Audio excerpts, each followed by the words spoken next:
أعوذ بالله من الشيطان الرجيم.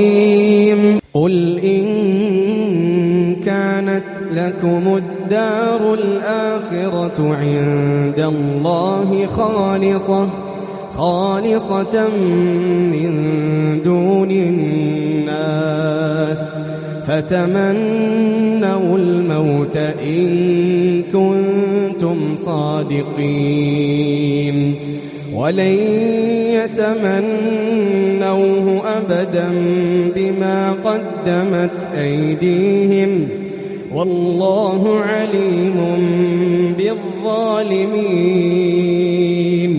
ولتجدنهم أحرص الناس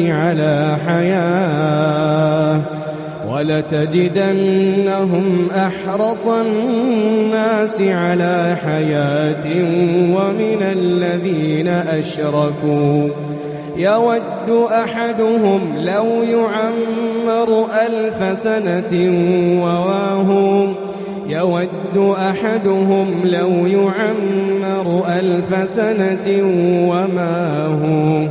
وما هو بمزحزحه من العذاب أن يعمر والله بصير بما يعملون. قل من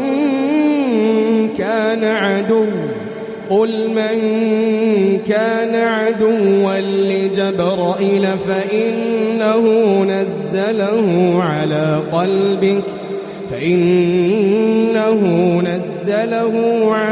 قلبك بإذن الله مصدقا لما بين يديه وهدى وبشرى للمؤمنين. من كان عدوا لله وملائكته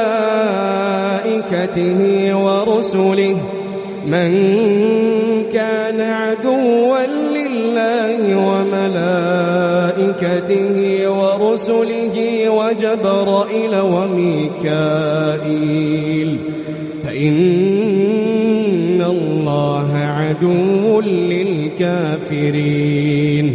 ولقد أنزلنا إليك آيات بينات وما يكفر بها إلا الفاسقون. أوكلما عاهدوا عهدا نبذه فريق منهم بل أكثرهم لا يؤمنون. ولما جاءهم رسول من عند الله مصدق لما معهم نبذ فريق من الذين أوتوا الكتاب كتاب الله وراء ظهورهم كأنهم